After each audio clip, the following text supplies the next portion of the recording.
Welcome back to another episode of The Underknown. I am your host, Jan Perillo, and today for episode 12, we will be traveling all the way to Eastern Canada, Halifax, Nova Scotia, to talk with indie band Beauts.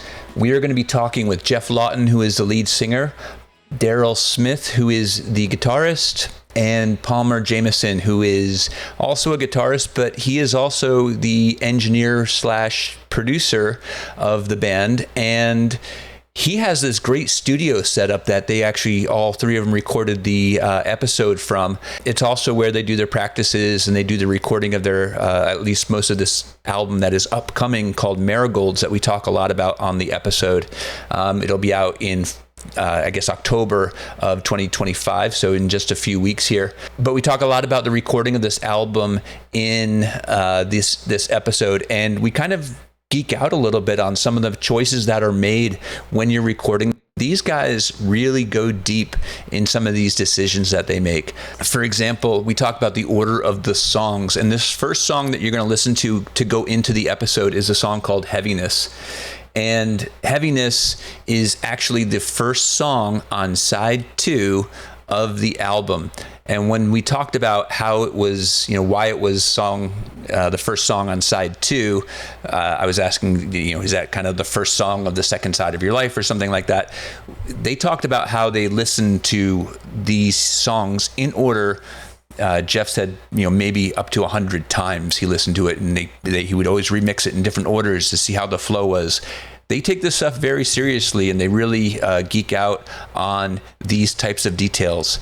So if you're someone that appreciates those details, that really likes thinking about how you add and subtract parts from songs, this episode's for you, because these guys do sweat the details. They do not write fast. They do not write a lot of songs, or at least they don't put out a lot of songs quickly. They really sweat the details. So if that's something that interests you, this episode is for you. But we also have a few of them here. We have 3 out of the 5 members of the band, and so it is actually a fun episode. And I hope you like it. Like I just said, we are going to be starting this episode off with a track off of their new upcoming album, Marigolds. This is called Heaviness. So if you want to get into the mindset of Beauts, pretend that you have a record player. You've just turned the album over to side 2, and you're starting off side 2 of the album with this song called Heaviness. You're haunting anyone around. You wear it proud like a basket. Well, off for the lens. Throw it to the kids. Old souls cannot see you. Acknowledged. You are free to lie. Hold your breath like you used to. The corner screams. Your head conceals. Of the back door. We had 15 nights in a row like this. 17 miles, every one I miss. The harder the fall, the sweeter the lift. Heaviness, heaviness. 15 nights in a row like this. 17 miles, every one I miss. The harder the fall, the sweeter the lift. Heaviness, heaviness. You're haunted. Hi guys, welcome to the podcast. And of course, I am here today with Beauts, and we were listening to actually what is their latest song called Heaviness. And I'm here with Jeff Lawton, Darryl Smith, and Palmer Jamieson. Welcome guys. Thanks for joining. Thanks for having us. Heaviness is the most recent song that you guys have released, and this is off of your upcoming album, which is going to be out in October 2025, called Marigolds. I read a little bit about this song on your Bandcamp page, actually, and it's really interesting. So this was a song that you found it off of some older demos that you'd had unearthed, I guess, right? But it seems to be a song about, I don't want to speak for your age, but from my age, just kind of currently where we are in life, like an in-between phase of not fitting in, but it's an older demo. Can you just kind of tell me about did that song change? Like, how did you find it? Where did it come from? Like, what's the story of the song? I mean, I remember listening to it in Palmer's old apartment. Do you remember that, Palmer? Like the original demo? Yeah. It was totally different too. Oh yeah. Almost unrecognizable. Yeah, we pulled the chord progression out, but it is a very, very different song now. I just think it's funny how that happens. Lyrics, I don't think we ever, like, I tried to write lyrics to that 15 times.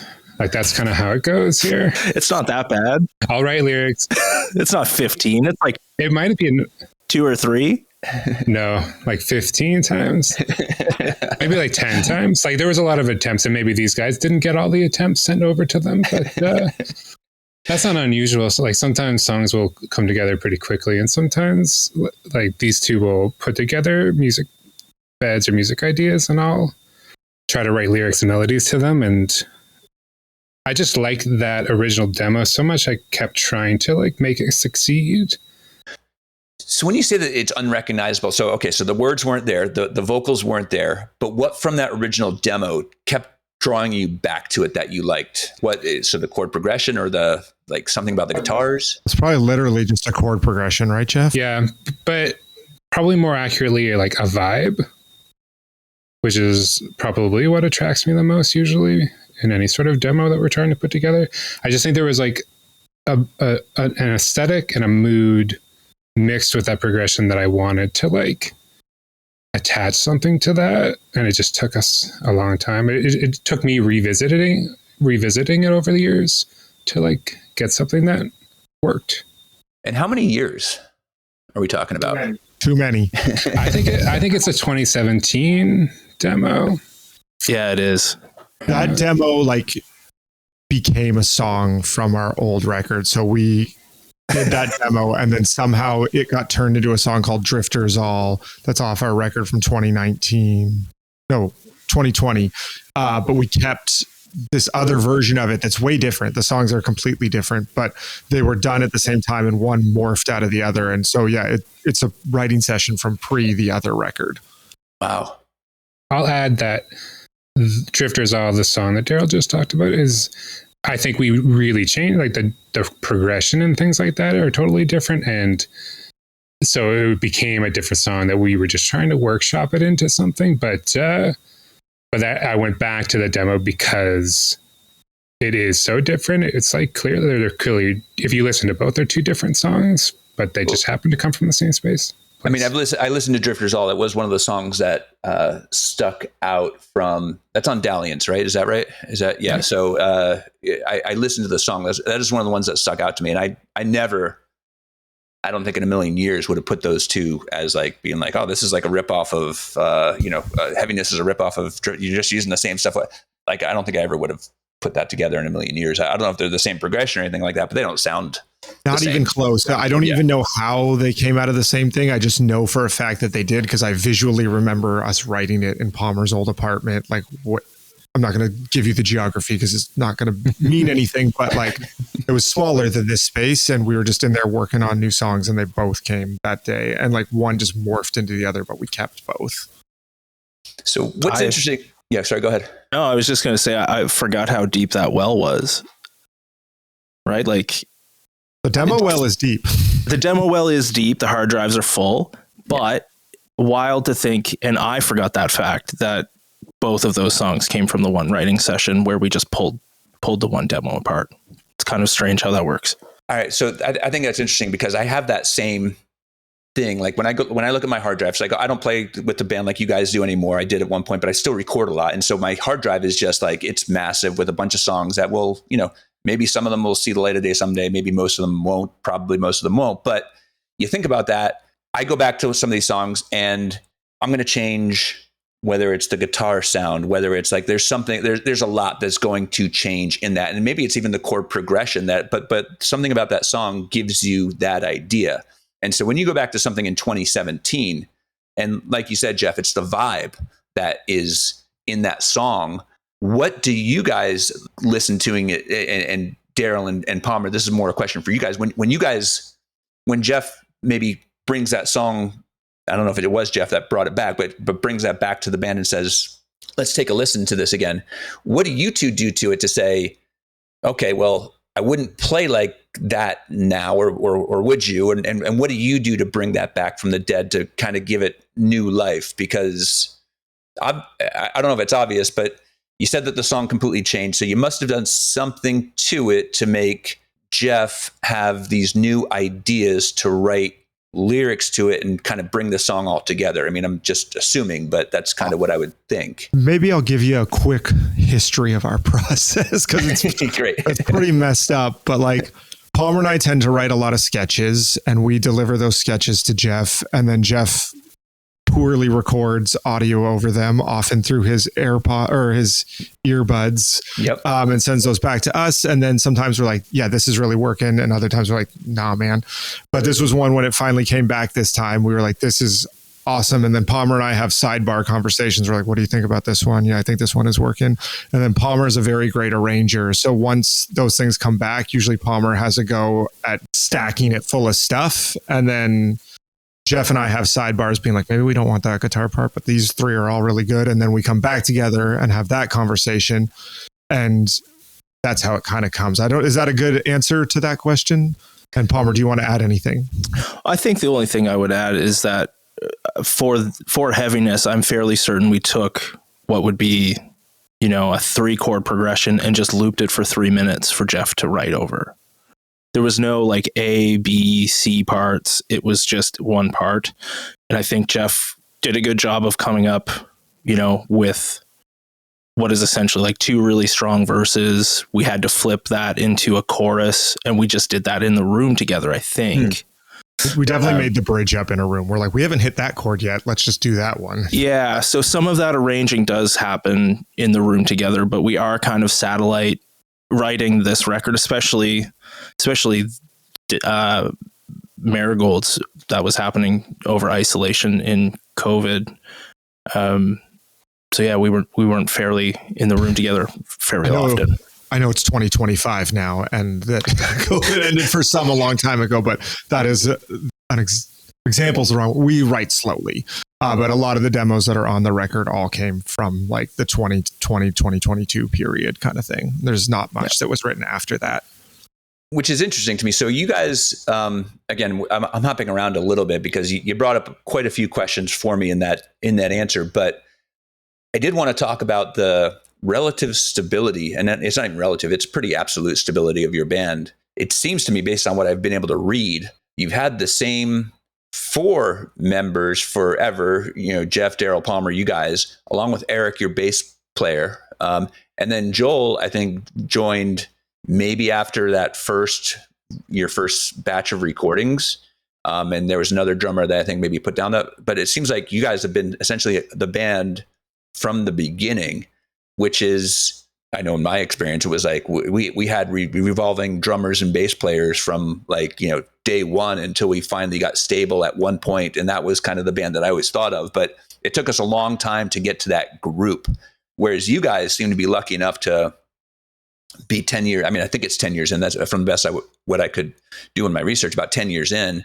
And you guys have had that same group together for the whole time, which is amazing. I mean, so how did you guys come together? Am I right? And what makes you guys so like successful in terms of stability? I thought you were going to just say successful, and I was going to laugh. Success is relative. We are like Eric, Joel, and I play in a friend's band like named Rich O'Coin. We've played together for a long time with him, and then Palmer, Jeff, and I, and now all of us are just friends. And I think that just kind of worked. I also personally have a lot of theories about bands. I feel like I'm taking it over, so I'll stop talking after you're good. But, it's really hard to find people that you trust. And that I think that when we got there, it's like we've all kind of realized that when we get together to work on this stuff, everybody is truly trying to make the best thing they can and make the song the best it can be. And there's some ego, or some people have ideas, and there's when it gets rejected, that hurts a little, but everybody recognizes that nobody's doing it to try to get their idea in over somebody else's idea. And I think that has been a really powerful thing for us, that we trust each other, that everybody's trying to make the song the best it can be. the only thing I would add to that is like you had said, Darryl, Jeff and I were kind of longtime friends prior to the band. I think we had met in 2007, 2008. Our band started in 2013, somewhere around there, 2013, 2014. And Darryl and Jeff and I became friends probably a year prior to the band starting. Darryl's really good at like recognizing the people that he wants to surround himself with, and essentially became friends with Jeff. I was hanging out. Darryl got us all together and had the bright idea to be like, hey, we should, you know, make a band together. I was playing in other bands. Darryl's old band was kind of coming to an end. My bands were starting to die, and I was like, I don't want to have no band. So I made my new friends be in a new band with me. And Jeff had never been in a band before. Yeah. Really? Yeah, Jeff is the surprise part of the whole thing, because we tasked him with writing melodies and lyrics, and it turned out he just could, which is really handy. I would also add that like we were friends before being a band. We're also, as we are in this band, I think our relationship is still primarily friends. Yeah. Like it's not like we see each other as bandmates, for example. Like we're all friends and we're in a band together. It was touch and go with Jeff and I for a while, though. We had too many things at stake. We had too many things on the go.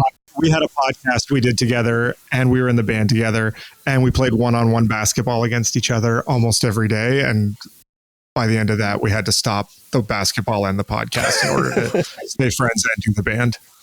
There was one time we were about to start one of our shows, like our podcast shows. It was on community radio. And like, I think Darryl and I were full on like arguing, like we were like having a fight, and then like the last radio ad happened. Then we had to be like, welcome to our show. Like, everything's great. So I do this alone. No, I actually was going to do this with somebody. The old singer in my band, the guy named Jeff, he was going to be my co-host, or I was going to be his co-host, however you want to look at it. That could have been an argument too. But you know, there's pros and cons to it, because he was on the East Coast of the US, or is on the East Coast of the US. I'm on the West Coast of the US. So you have a 3-hour time difference. So scheduling things, not just the bands that we're interviewing, their schedules, but, you know, our schedules. And then, you know, do we both like the same music? Because the only people I interview on this are people that I like. So does he like the same people? And, you know, there's a lot of different things that you have to consider when you're friends with somebody, doing a podcast with somebody. And it can be difficult, just like having a band with your friends can be difficult, and doing anything with your friends can be difficult, but it can also make it a whole lot more fun. So, yeah, I mean, it's just something that everyone's got to figure out your personalities and if it can work. But anyways, Darryl said something super. So you had never been in a band. Why did you think you could sing, Jeff? I definitely did not think I could sing. The jury is still out on whether or not I can sing. Well, the jury was definitely like maybe out sometimes at first. Yeah. Really? Yeah, absolutely. Yeah. I just Jeff has gotten a lot better at singing. He's like gotten a as a lot result of better. this band. Like he writes his own harmonies now, like comes up with parts. Jeff is a great singer. But when we started, that he would hand in demos. I'm just like, this whole thing is not even in. Like every line of this is not in the key that this song is in. Or we'd have to like melodyne his whole melody to be like, these 3 notes are just not in the key, Jeff. We got to figure out where we're going to put these. Wow. But it's a lot better now. So what I noticed about your vocals, Jeff, is like, when I listen to you, I wonder, because you have a very,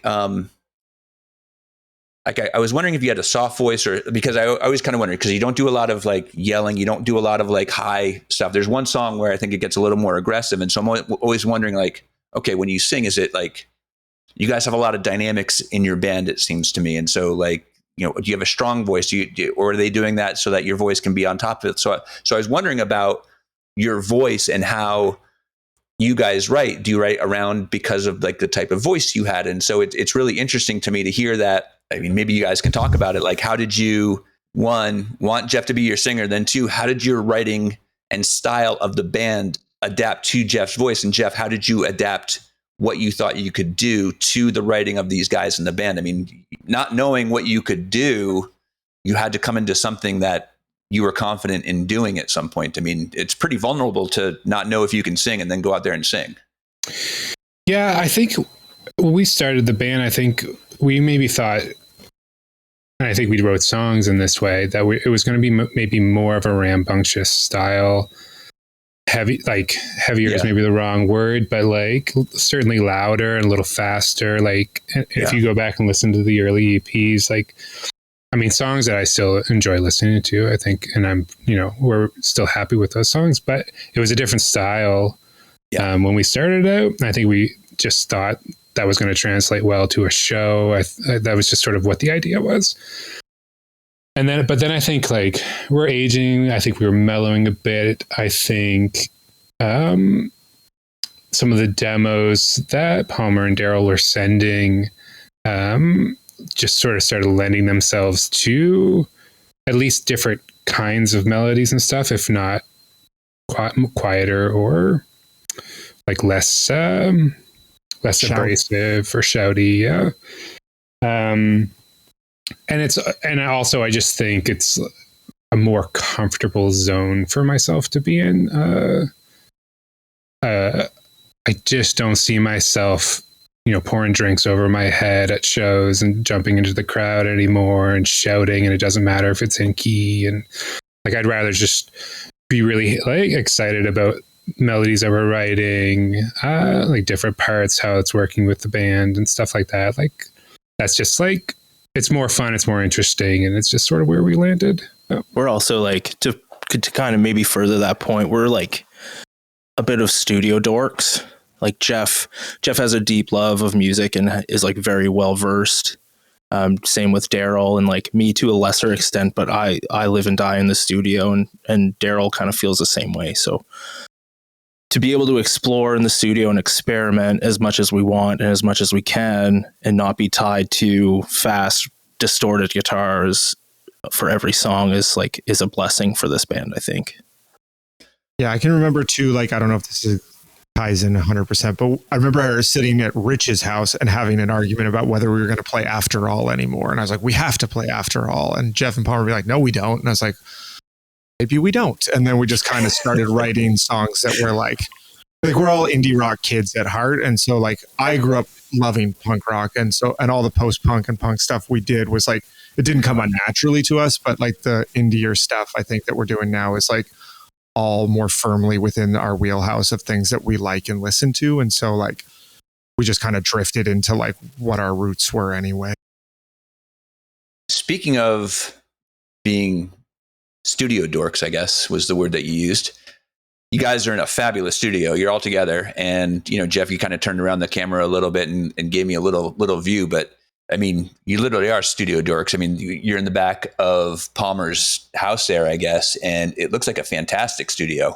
Palmer, first of all, why do you have that in the back of your house? Do you do anything else with this studio? But it looks like a fantastic place, so I can kind of see why you guys are such, so into the studio, because you literally have a fantastic studio in which to work. And so I would imagine that would be a big blessing for you when you write these songs, is that you have the opportunity to be able to put these things down and kind of see what else they need. I mean, I don't know if you guys use this place of practice too, but you have the ability to put the stuff down as you do it and probably bring it home and see what it needs. And, you're not recording this stuff on an iPhone and bringing it home and try to work with it. I mean, this is a amazing setup. Yeah, we're super fortunate, and Palmer's a really good arranger, and I'll let him speak to that. But like, I think that, and again, it goes back to like us trusting each other and always trying to do the best thing for the song. But like, we pull them apart all the time and add new things in, pull that thing out, be like, what happens if we only do that twice? And I think that's a big part of our process. Like once the melody's on there, it's Palmer, Jeff, and I, and Eric and Joel at times as well, just ripping it apart and putting it back together over and over again. Yeah, I think we've been pretty fortunate this whole run to have access to studios. When we recorded our first EP, I was working out of a small local studio called the Echo Chamber. So I guess like to even preface that, I'm an engineer and producer. Okay. So we had cut our first two EPs in that smaller studio. That studio closed. I took the jump at a tiny studio space on my own, and we did half of Dalliance in that studio space, or we had started Dalliance in that studio space. That studio space closed. I went into a new studio space. We finished Dalliance in the newer studio space, started Marigolds in the third studio, which I guess we're on at that point, and now have finished Marigolds in my new studio, which is an outbuilding on my property. And so you guys are from Nova Scotia, because I don't think I introduced that properly or at all. But are there enough bands in Nova Scotia that you guys can have a studio and have enough recording and enough to do? I mean, you mentioned that. I mean, studios are kind of, it's a tough business all over, America, Europe, anywhere. But I mean, Nova Scotia would seem to me to be maybe even a bit harder than some of the other places. I mean, how does that work for you? Well, I mean, even introing that part of the story, I talked about closing 4 studios. Yeah. Yeah. So like we are, we're half of us are in Halifax, which is like the capital city of Nova Scotia. My property's about 20 minutes outside of town, and we're fortunate where 20 minutes out of the city is like essentially half of what your mortgage would be in the city. Yeah, I'm sure. With a larger property and like 1,000 square foot building. Yeah. So I don't pay rent anymore. My overhead is pretty minimal. It's touch and go. You have to like cut some like fun corners. My Friday nights are not very big anymore. I'll be in here most of the time. Well, you're recording this podcast with me here on a Friday night in Nova Scotia. So this is a good Friday night for us. This is actually a pretty big Friday night for me. I'm, talking to people. But yeah, it's just, I think the same with anywhere you're making music and running a studio, it's difficult. Yeah. Budgets shrink, funding gets smaller. Bands aren't making very much money from streaming. Physical sales are declining. People are touring less. It's a passion project, and I think I'm not ready to give up on that yet. Yeah. No, I mean, it's definitely something that you have to do, obviously, out of love. I think music always has been something that you do out of love, but I think especially more now, and it's not the same as it used to be, as much as we probably all want it to be some of the same thing, where you get by in your ability and your music and your touring, and not your social media presence. I mean, even doing this podcast, podcast where the whole idea is I want to find new music and new people to talk to. And the only reason that I do it is I want to find people whose music I love. I mean, that was the whole reason I started this and getting it out there, and to try to find people that will listen to it. I have to do social media, and I hate social media. It's not what I want to. I don't want to go out there and put myself on Instagram and all that kind of stuff, but you kind of have to. So we love social media so much. What's that? We just love social media. Yeah, I can imagine. You guys seem like you're out there all the time on social media. So how do you guys balance, your music with promoting it? I mean, I know that you guys do some festivals, and you guys are relatively well known in the Halifax area. From what I've seen, you guys have done some pretty good festivals and things like that in the area. So how do you promote yourselves? I mean, how do you get out there? Because you guys aren't the classic, social media influencers. I know that much about you, but I mean, how do you get out there? How do you promote yourself? How do you do what you need to do in the business these days? I think, as cheesy as it sounds, the honest answer is that we sort of do I don't want to say bare minimum, but do a competent job at social media. But what we've always sort of talked about is we feel pretty confident about the songs we write and the way we record them. And we're just going to lead with the music and hope that it works. And we also keep our expectations at the very bare minimum. So if it doesn't work, no harm, no foul. But we just kind of are we're going to just focus on the songs because that's what we can control and that's what we care about. And if people on the internet seem to care too, great. If they don't, I'll have 150 records in my basement and that'll be what it is. I'd also add that I think the competency part beyond social media is something that we're pretty good at. Darryl works in the music industry right now. I used to. We all know the importance of emailing people back and getting grants in time and doing things, just logistical things that maybe sometimes artists kind of lack. Yeah, we are 5 adults who can run our lives like adults and like can schedule our band and make sure. So I think that you were asking about social media, but we can get back to people. And so we get opportunities in part because we will email you back. Yeah, which you were very good at actually. And it was it was nice because that doesn't always spread happen. the word that those guys email back. Yeah. Yeah, I will. Hey, anybody that listens will know that you will get an email if you DM these guys or if you get these guys through Bandcamp.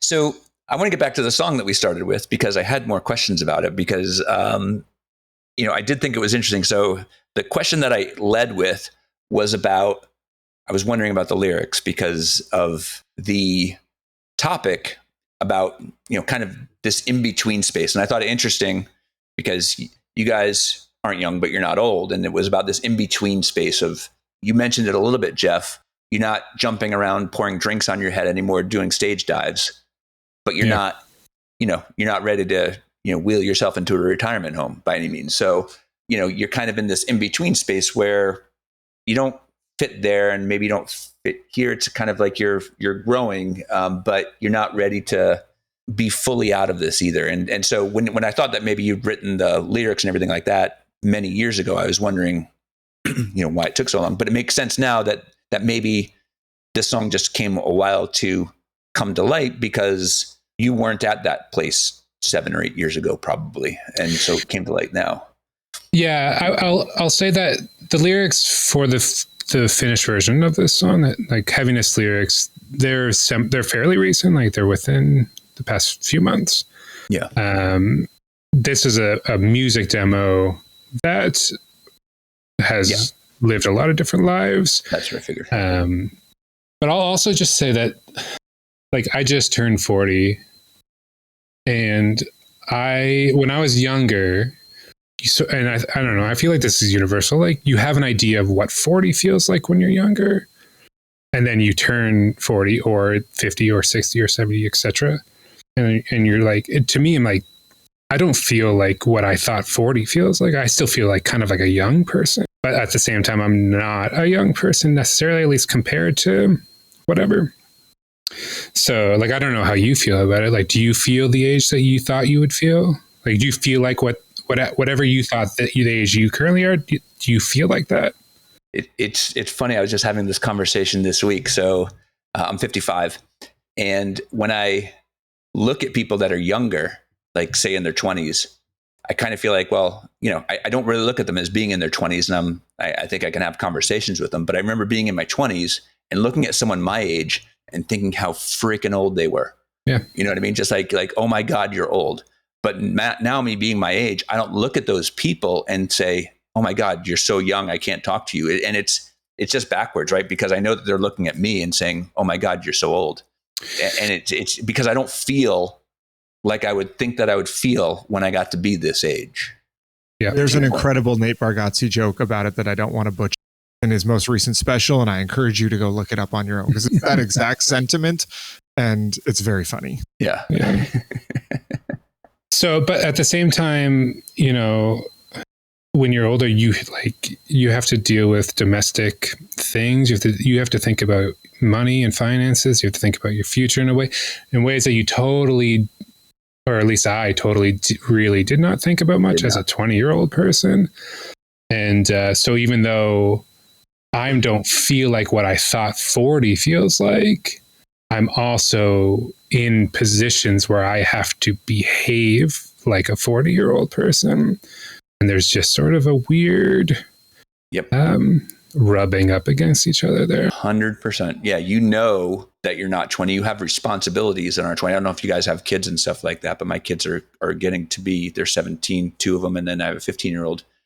So, you have those responsibilities. And I had one of my guests on this podcast, they were a band called Florentines. They were 18 and 15. They were my kids' age, and I'm talking to them like, we're just hanging out talking like with you guys. And I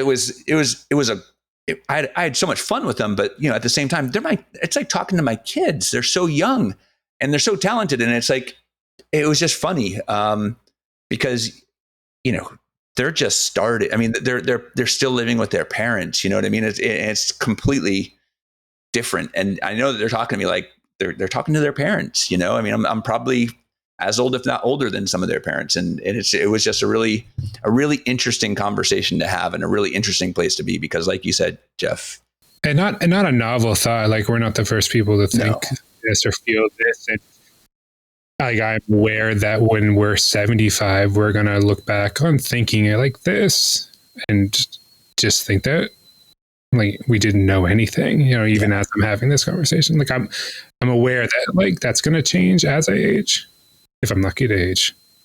Yeesh. So, I mean, what you're saying is Beauts is adult contemporary music. Yeah. Right? Like, that's a breaking story. It might be. I've been telling this story a lot because I just found out this fact. Did you guys have Archie Bunker? Do you remember the show Archie Bunker from the 70s? It was a US show. I certainly remember All in the Family. Yeah. I mean, I didn't watch it a lot, but. Do you know how old Archie was from Archie Bunker? He was like 52, 53. He was in his 40s. Oh. Yeah, that's what I said. I think he was either 45 or 48. I can't remember. But my God, that guy, I mean, he looked so old. I mean, I thought he was like, you know, like you said, like, you know, mid to late 50s, 60. I don't know. I can't believe I'm older than he was. Like when he did you that look show. Great, Jon. Yeah, thanks. You look better than Archie Bunker. Yeah, at least I look better than Archie Bunker, right? Absolutely. All right, and then they started referencing Archie Bunker and All in the Family. Yeah, exactly. And then I tuned out. Then I was done. This might be my first cut. This might be the first thing we have to edit out of this podcast. I got to get rid of the Archie Keep Bunker. it in. All right, back to heaviness, because I do have a question about about Marigolds, because I read another thing that said heaviness opens side 2 of Marigolds, and that was a really interesting concept to me, because I don't know, but I don't think that people think all that much about the placement of these. I think they think about the order of the songs, but the placement of the songs on an album like that, because you're thinking about vinyl, you have to flip it over. This is going to be the first song on side 2. So, and maybe they do, but I thought that was a really interesting concept when I read about it. Like, you're thinking about it as the first song on side 2 of an album, which, by the way, just makes you certainly look, you know, like you're in your 40s at least by thinking like that. But what made you kind of think about the song that way, you know, as opposed to just, you know, this is kind of the order of the songs? Like, why the first song on side 2? What made you think about it like that? Is it side 2 of your life? I mean, what's the significance? I wouldn't say side 2 of my life. I don't think we were looking at it necessarily that way. I think I can speak for all of us and say that we're pretty obsessed with the flow of how records flow. Allow myself to introduce myself. But like, I think we were just thinking like, this would be like, this just, I think is a nice sound to flip the record, put the needle down, and like, that's how that side it enters. I just think sonically that was working for us. Mm-hmm. Like side 1 has like a bit of a come down, so to flip it and then be like, boom, we're right back in it. Yeah. And the placement of songs on the record was a pretty extensive conversation. There was a lot of SoundCloud playlists back and forth, because just experimenting with the order and the track list and all that stuff, and knowing where you would flip, because it's 10 songs, so we knew it'd be 5 and 5, and just being like, you know, what do we want to lead off side 2 and stuff like that. I listened to the record 100 times, like in various orders, just like out walking or on a treadmill or something, just trying to figure out what flows best into the next song. Interesting. Wow. So you guys, I mean, I don't know if that's part of your industry backgrounds, but that's really, I mean, that's really interesting that you take it to that kind of level, because you mentioned that it takes you a while to write the songs and to even to listen to the album that many times, to think about the order of the songs and which one goes into which order, and take it and, you know, redo the order and listen to see how they flow, is really kind of a level that I don't know if, you know, and again, it's not a question that I've asked, but it hasn't been brought up either, that a lot of, I'm not sure how many artists go to that level to figure out the right order for all the songs on the album. And I also find that interesting, and just, you know, another point, that you're going through that trouble, but yet releasing so many singles off the album where people can't experience that with you. So kind of what's the like, so the why? two things. One, we care a lot, and that's and we know Obviously. that the songs are the things that we can hang our hat on in the album.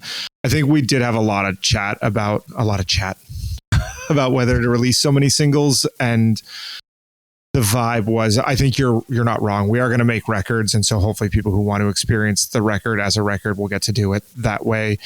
But ultimately, there's so many records that just go into the ether and disappear when you be like, and here's my whole album. And for every one person that listens to that and experiences it as the full album, you're losing 10 people that might have heard one song of yours and then been inclined to check more stuff out. So like it's what's a Sophie's choice, but ultimately I think we were proud of the songs and wanted the opportunity for as many people to hear them as possible. And the way to do that was to release a lot of singles ahead of the record coming out. We were also kind of intentional about the sequencing of the singles release schedule. So we were thinking about like, what's the best first one to go? What's like a good follow up? I think Blip was our third single. It was a bit of a come down. And I think that was a little intentional as well. Yeah. It also, when we were talking about this, I was always framing the rollout of the singles of our next record to be a reintroduction to the band. We had like a fairly big hiatus, not hiatus for real hiatus, and we recorded the record and had some. Yeah, we kind of lost our shot at doing a proper release and tour anything surrounding Dalliance. So we made the decision to just jump back into the studio. Let's just keep working. We can't do the things we had planned.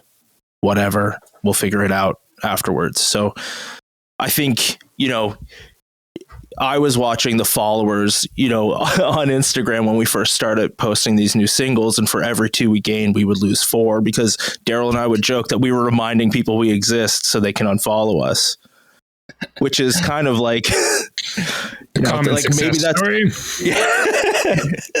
Yeah. I think we're at a net positive now, though. Yeah, we definitely are net positive. But it really felt like a reintroduction. We were playing maybe one show a year, and now we're gearing up to do like we're going to play 3 shows this year. It feels like a lot. So it's triple. Yeah. So once you started, did you take a break from playing out for a little while too, or were you guys kind of constantly playing one show a year and now you're just ramping it up again? Like what was that like? We essentially took a full break. Okay. Right. From playing shows. We play and I think we just sort of like, we're like, let's get this record done. Let's focus on the record. And that once that's done, then we have an excuse to play shows, and we'll get back into that piece. And we've been rehearsing, and we're excited to play some shows coming up. But yeah, we were just like record, our focus. And also in rolling this record out, Jan, we've just been doing live sessions in the studio. So it was kind of like truthfully a soft launch of the record. You haven't gotten to see us play in a long time. This is the configuration of the band. This is what we sound like. It was also a weird soft launch for the new studio space. When you guys, so you've done some shows out, like not just in your studio space, but out since you started releasing the singles. I think I saw it. Okay. No. That'll be really interesting for you guys to see how the crowds react. And we've had a few shows since Dalliance came out. It's not like we had 0 shows. But we have not played our own show in town since like 2019, maybe even earlier. So we are going to find out the hard way whether we have fans in the tens or higher than that. Well, you have good listeners on Spotify, at least. I mean, your numbers are good. I mean, you still have people listening to your music, which is important. I mean, that's nice. We're banking on that. Yeah. Yeah. I mean, people haven't lost interest in you guys as a band, at least not globally. I don't know about in Halifax, but we don't know either. That is kind of like, I will say that one positive thing from the streaming era is you do not have to be local to find a new favorite band. Yeah. Like if I go through my playlists, I'll find bands with 200 monthly listeners and I love their records. Right. How do you find that without the necessary evil of streaming? Well, that's right. I mean, I've said many times on this that I hate that I have to use Spotify to do this, but it is the most efficient service to find, bands like you guys, because, it does do a good job of assembling different playlists based on some of the other artists that you've listened to. And yeah, I hate that the founders, creating these, new AI weapons companies and things like that. But, it is a good service. I hate that you guys have probably made a total of $100 off of Spotify since you started. I mean, it's and that really sucks. But at the same time, like you said, you're reaching people that you'd never probably would have been able to reach if you tried selling them vinyl albums, in Amsterdam, right? You're probably not shipping too many of those over there without Spotify. So. It's like we shipped one to Germany a month ago, but well, that's what I mean. But it's probably because of Spotify, and probably not because they found you through your website in Halifax. I mean, so yeah, I mean, it's really interesting. So one of the other, you mentioned Blip, which I thought, which was your, like you said, the third release, the one before Heaviness, and I kind of thought that those two went together nicely in a way, like a blip in your life, and then the heaviness of sort of being, the blip is, they kind of both deal with aging in a way, and kind of both sort of felt like they're, getting into this point of you mentioned your 40s, Jeff, and I didn't know how old you guys were, but getting to this point in your life where you're looking, you're not fitting in, or you're looking back, and is that more of a theme? I've heard 4 of the songs off the new album, but is that a more of a theme off of Marigold, or do you think that's kind of just these 2 songs, or do you think I have it wrong? I think you would be safe to assume that almost every song is some type of reflection of how things used to be, or how things are now, or the person you used to be versus the person you are now. I'll let Jeff speak to that, but I think that is accurate. That's accurate, and Darryl, that's a succinct way of saying that. And I mean, there's definitely other themes in the lyrics on this record, but I think you're right in pointing out that thematically those 2 singles are not dissimilar. One's more, I think Blip leans a little more into getting high in high school. A little nostalgia, yeah. And there's like nostalgia vibes about it, and just sort of people are just take different paths, and your path is going to be, it's hard to guess where you'll end up, and that's sort of like where that song kind of like that's the road that song goes down. They're both about assessing what you used to be and assessing where you are now. You're reflecting, or you're thinking, yeah, exactly. I mean, they seem to go, kind of hand in hand. And one of the other singles that you just released, and it's the one that really grabbed me right away when I was listening, and I forget how I found you guys, and I think it was one of those playlists that I had mentioned, and it just kind of popped up. And this song, it was the first song that I had heard from you guys, but it was "Fall in Flight," and it's the song that we'll end the episode with, and we'll play it on the outro.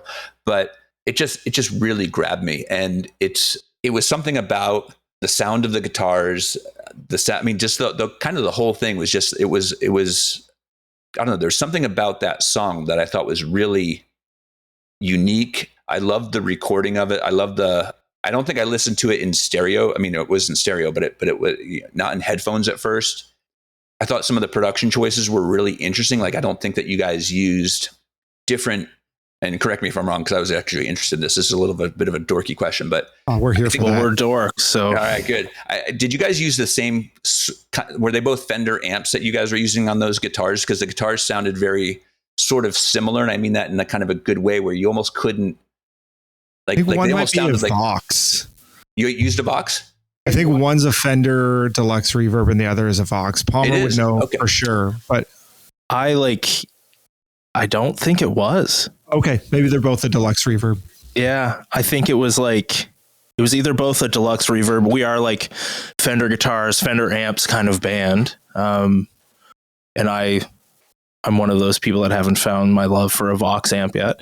But yeah, like I think you're correct. There is the chime of those guitars.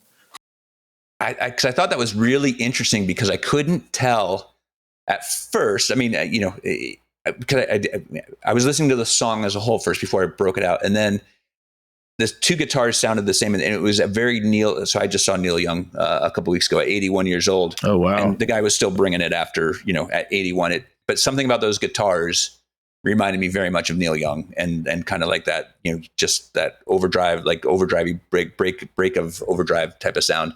And I thought they were, kind of the deluxe reverb sound that he tends to have a lot of. And I thought it was really interesting because so many bands try to get two different, distinct guitar sounds when they do something like that. But I thought the choice to do two of the same guitar type of sound, because I think they were both single coil pickups too. I mean, I can't really tell, but I think that's what they were.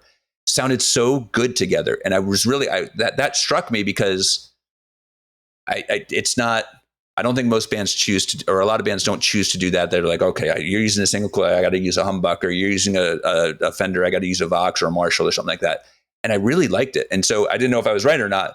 That's what it sounded like to me. And it, I don't know if that's what drew me to the song, but something about just the entirety of that song drew me in. And so as I analyzed it, again, not to dork out too much, and I've probably already spent too much time on this, more of that audience is gone.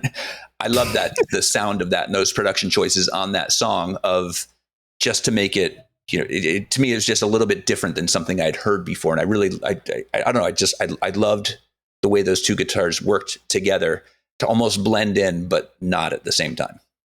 Thanks. I'm very impressed at like the depth of listening to a song where I'm just like, maybe 100 people listen to it. So to know that like someone out there has listened to our stuff with like that attention to detail, the way we would have recorded it is cool to hear. I'm also just sitting here staring at the deluxe reverb and a whole wall of Fender guitars that were used. I'm just like, I wonder which one it was. Yeah. But we're like, to go down that rabbit hole for 2 seconds, like, it's pretty normal for us to just have like a wall of gear. We live, we rehearse in the studio, we hang out in the studio, we, there's a lot of things at our fingertips at any time. Not that, I'm in Nashville or New York or LA level of studio, but we've been lucky to amass cool gear over the years, and we're old enough to like have found cheap things 10 or 15 years ago. So yeah, we're just constantly tinkering with pedals and amps, and Darryl's like swapping pedals every week or trying to figure out like, should I hot rod this Telecaster to put a humbucker in it, and like just stupid stuff like that, because I'm also not very good at guitar, so I spend a lot of time getting pedals because then I feel like I'm getting some type of new sound. I mean, it's funny, like when I first started, Neil Young, I mean, the reason why I went to go see Neil Young at, because it was probably the last time he's going to go around, but that was one of the reasons when I started guitar, I was like, well, I want to do that because that guy can't play. And I don't think I'm going to be able to play either. And because when I saw him play, like, I was like, he's just like, he'll break all his strings and he'll still be up there. He just doesn't care. I mean, of course he can play. He's a great guitar player. But I didn't know that at the time. And because it was like, Jeff, you kind of started off at the beginning. It was just the vibe of the song and the way he put the songs together was what I loved. It's just the feeling he would get off it. Like, no matter what it was just the sound of the, and again, that's kind of what I got off of Fall in Flight. And one of the reasons why I loved it so much, it was just like the feeling, the vibe. It wasn't about, the great guitar solo or the great, it was just the whole song was a vibe. And that's why I kind of geeked out on it and why I liked it so much. It was just like that. It was just the feel of it. And you mentioned that with Heaviness, Jeff, like the vibe of it. And so that's kind of maybe what resonated with me, with you guys so much, was just like, it was just the feeling of the music more than it was any one aspect of the song. It was just, it's the song, it's the overall package. And I thought that was cool. Thank you. Yeah, thanks. And you're not wrong. We definitely were like, let's crazy horse the shit out of this thing. You're also right about Neil. Like, Neil care, like the top priority is like, is this working as like a vibe? Is this working as like a song in that sense? And doesn't really, like, prodigal talent isn't really a factor. Yeah. I think it's, yeah, go ahead. No. I want to hear more from you. I talk too much. I was just going to say, I think like that took us a while as kind of like songwriters, arrangers, producers to like know when to just hold back. Because as it, you know, in your 20s, you just want to do it all. You know, it's what's serving the song. Can I say more with less notes? Can we build tension? Can we get the vibe right? Yeah.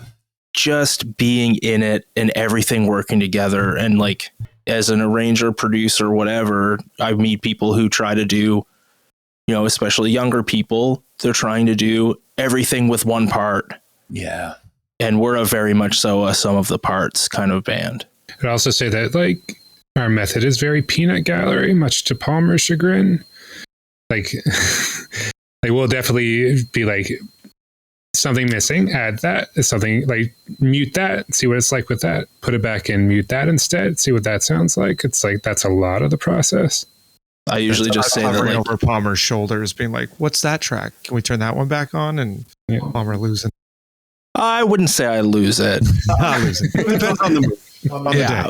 A lot of my job in the band is moving blocks around a screen once we're like in the final 10%. But that's that's what it takes. Yeah.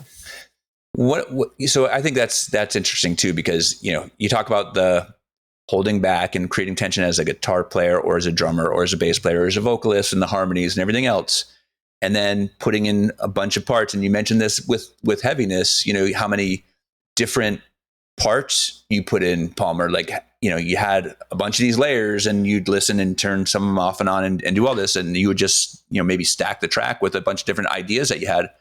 I do a lot of that too, but there is a real skill, a real art to being able to turn some of those off, because sometimes what happens, especially, you know, not especially, but definitely for me, I like a lot of these things that I do, and it's hard to give up something that you liked, that you did, that you liked. And like, how can I make that serve the song as opposed to, you know, does it serve the song? Like, sometimes you can ask the wrong question if you start to just fall in love with something that you did a little too much. And that alone, as, you know, somebody that does what you do of moving those blocks around, it's a lot harder than I think people give it credit for. I mean, it's not, it can be difficult to get rid of something that you liked, that you did, that you're proud of, if it isn't the right thing. I think that's where, like the trust piece that we always talk about, where it's like, it's the three of us or the five of us, and we're like, we mute it and just, we look at each other and we're like, I think that's working better. You know what I mean? And we sublimate our egos, or I was going to say I don't have an ego. Probably I do. Jeff and Palmer disagree, but like, you know, sublimate like the part of you that's like, well, that's my idea, and that's the part I contributed, to be like, actually the song's better without it. And I think that is like one of our top skills. Yeah. I think a good thing to remember is like, no one's idea is safe from the chopping block. Yeah. And again, I mean, Jeff, it happens to you, it happens to me, it happens to Darryl. You know, poor Joel, who plays drums, we like, you know, the drummer always gets it the worst. He comes in and then he gets edited. Nobody cares about the drummer. But how good do the drums feel on Fall in Flight? Like, they feel great. They feel great. But Joel also is a producer as well, who can like take that criticism, take that. He knows I'm going to, you know, chop his performance up. Although I will say we are getting better at straying away from that and like leaving the grid behind every now and then. If it serves the song, might be the most of that. Like, I think it's almost one take all the way. Yeah, there's a few songs on the record where we've kind of allowed them to breathe a lot more. And I think that's also maybe getting older too. And when you say leaving the grid behind, you mean like not on a click track? You mean so that it kind of like, you allow it to stray from that, like the... No, we're not that, you know, secure yet that we'd leave the click behind, but it just means I'm not going in and slicing, you know, performing minor surgery to everybody to make us all slam together. It might be, you know, there's less hours spent editing like that than, you know, actually getting good takes now. Got it. Which is more important ultimately. Awesome. All right, guys. So we're almost at the hour, but there are 3 questions that I like to ask at the end of every show. And the first one, I had a suggestion given to me by somebody that says, I'm going to ask you this question, but come back to it because nobody has an answer, because nobody really likes to answer this question because they feel like they're slighting somebody. And the first question that I ask is, I want you guys to tell me about a band or musician that you think that the audience should be looking out for. And you can all have your own answer. So each one of you can give me one band or musician that you think people should be looking out for, whether they're from the Halifax area, whether you've heard them, like whether they're on your playlist or something like that. And while you think about that, and I guess it's been a little while since you guys have performed out as Beauts, but I want you to tell me about a specific disaster performance that you've had, like maybe the worst performance, that, like any specific disaster moment that you guys can think of that you guys have had. And looks like Darryl is volunteering, but maybe you guys all have the same one, but. We played in Sackville, New Brunswick, like 2016, 2017. It was like a shit show. It was on a Sunday night. And our drummer, who doesn't drink very often, got like kind of shit hammered that night. And so he was like straying in terms of time and tempo. And then legitimately the bass amp caught on fire. So no way. The bass amp, it wasn't ours. It was borrowed, but there was an on fire bass amp. Mid-song. Yeah. And we were playing like shit anyway because the drums were all over the place. Also, we were playing to 2 of my friends and nobody else. It was a pretty. The opening bands weren't even in the room for us. Yeah. And then we drove home. Yeah. And because Joel had drank so much, and Joel gets really car sick like all the time. It's just a thing that happens. But he was like nauseous from drinking too. So we legit had to pull over every 10 to 15 minutes for him to throw up. So it was like a 2-hour drive that was like a 3.5-hour drive. Jeff was driving, Joel was puking, and we just played the worst show to nobody. So there's your answer for that one.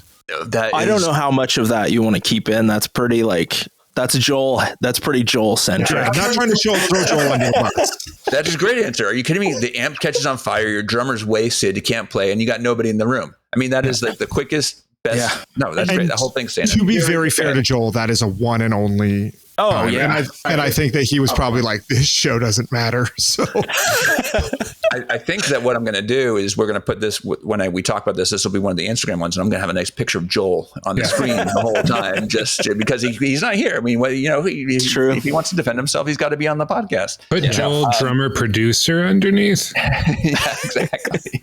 Big arrows. Exactly. His email address. That's awesome. No, that sounds like a pretty. I mean, the bass amp catching on fire is just like, I mean, that's unbelievable. That's great. How'd you put it out? I think we unplugged it. I don't. Whiskey? I don't know. I think we just unplugged it. Maybe we all just stopped playing because that was fine. Mike and Jay were cool with us taking a break. To be fair, that was the most interesting thing to happen at the show. Yeah. It's a good story for those 2 people. Yeah. I think we learned not to play Sackville on Sundays any longer. Yeah, that's great. All right. And then what is something that you would tell yourselves, and this doesn't have to be when you started Beauts, but what would something that you'd like to tell yourselves when you started in your music careers? And I guess for you, Jeff, it is when you started Beauts, but what's a piece of advice that you'd give yourselves? I think mine would be like, really try to ease up or like face insecurities. Yeah. That's the toughest thing. Like especially when I was starting with these guys, like I've never done it before. So I've got that insecurity and I'm just sort of like, is this anything? And these guys are good at like feedback, and they were like we mentioned earlier, like we're friends first, so they're never unkind. But like that's still like that's a hard process to go through when it's not necessarily working out. Yeah. And because like what that actually means is like it sucks. You know what I mean? If something's not working, it's like, well, maybe sometimes it just needs to be tweaked, but like sometimes it means like it sucks and the thing you did sucks, and it's hard not to be like, well, therefore, do I suck? Yeah. Especially as a singer. That's the most vulnerable. Yeah. So, but like, it just took us time to like, the process is the same, but it just took me time to get like less sensitive about it. And but I don't know if I was able to tell myself that. I don't even know if you kind of just have to go through that to overcome that kind of thing. Yeah. Yeah. How about you guys? Anything? I just know about how to get money better than I used to. And I would just be like, here's all the way to get money. He's got jackets full of watches. There's all these royalties that I didn't collect or grants I didn't write and ways I could have got money as a younger person. And I would just be like, here's where all that money is that would have kept your band sustained when you were just so broke and paying for it out of pocket. But I think what Jeff is saying too, like I would be like, it doesn't matter and your band's never going anywhere and who cares? So just make the best thing you can with your friends and like have fun. I think I like your money answer better than the defeatist answer. Wow. Because I do think that's important. I mean, because there's a business aspect to it and it's hard to keep confident if you're, going broke trying to keep the thing afloat. And if you have ways to get money that are, other ways that you can keep yourself funded, I think that is really important. It takes you a while to get there. I'm crafty AF now. So that's I'm going to go with that one as opposed to we can talk. That's the one. Palmer? I talked a lot about this week, actually, with other clients and other bands, but I think keep in mind why you started making music. No one made music to like follow numbers, to do business admin. That kind of goes against Darryl's answer. But like, if you're caught up in the day-to-day operation of running a small business, which is what essentially this is, it's not very fun. And I think as long as you keep that in mind and don't spend time doing things you're not enjoying, carve out whatever path feels the best to you, I think that would be kind of the best advice I would give. Yeah. I actually don't think that goes against Darryl's answer, because I think honestly, I think that your answer and Darryl's go hand in hand in a way, because Darryl's answer allows you to concentrate on your answer so much more. Like if you can get to the point where Darryl's answer is something that you can actually do, that allows you to execute on your answer much better. Because I think that, spending so much time worrying about money is probably one of the worst things that you can do as a musician. And it just, I know from my experience, it's one of the things that just beats you down. And so if you can get to the point where you know how to bring in money without having it be a beat down, I don't know, it just lets you concentrate on some of those other things that might keep you going. So I think those are all great answers. Thanks, guys. That's why we work as a band. Yeah, that's awesome. That is really great. So you've had time to think. Who you guys going to give me for the band or musician that you think? Answer. I feel like Palmer's going to have the best answer. I want to go last though, because I don't want to say the same one as anybody else. Darryl, Jeff? I'll just quickly go, and someone I'd like to shout out is maybe Andrea Cormier,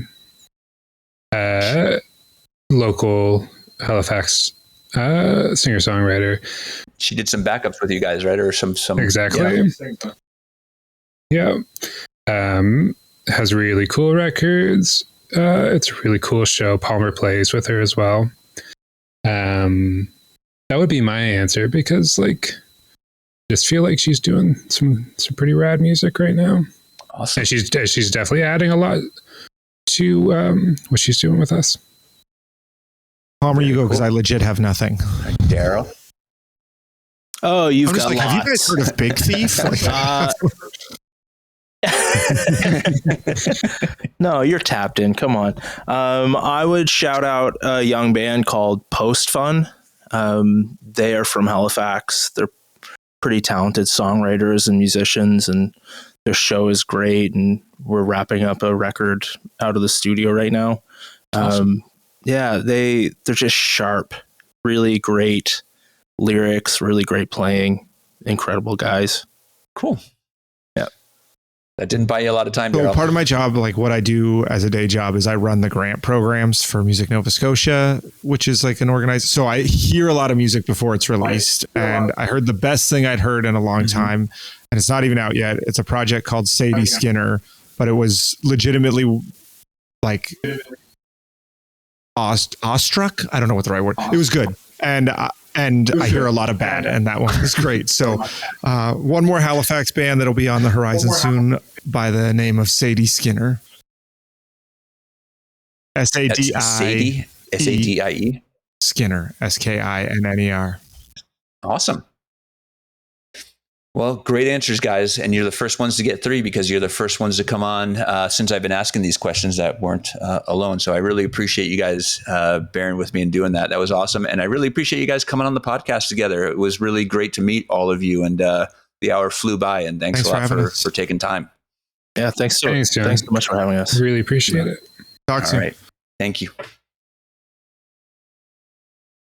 That was my interview with Beauts. I'm going to do something a little different now. I'm going to do my outro right after the interview and let you listen to the music on the way out. Every time that I try to interrupt the middle of the song with my comments at the end, I have to find a place to put it, and I don't like putting it in the middle of people's songs, so I'm not going to do that anymore. I really enjoyed that. I enjoyed geeking out with these guys. I enjoyed some of the thoughts that they had about how they would choose what to keep in there, what to keep out of their music. I enjoyed their process. And as you'll hear on the next episode that we do, the process of Beauts is very different than the next artist that we're going to have, who really write fast. It's just 2 of them. It's a band called Sunway Street. And these guys write fast, and it's quite the contrast. So it's really interesting. It's totally different kind of music, totally different kind of band, but I think you'll like that episode too. We are about to listen to the song Fall in Flight, and this is also off of their next album, which will be out in a couple weeks. This is, as I said in the podcast, the first song that I heard off of Beauts, or from Beauts, I should say, and I really loved it. I think it's great. I think it sounds, I get a little bit of a Neil Young guitar vibe in here, and I think that you'll probably hear why I hear that. It's really good. With all these songs that I have on the podcast, you can go to the Underknown playlist on Spotify and listen to them all and kind of hear everyone that I've interviewed for the past 12 episodes. Until next time, I hope you enjoyed this episode. I hope you enjoyed all the previous episodes. I hope you enjoyed the next episodes, and I hope you keep listening. I'm Jan Perillo, and thanks for stopping by.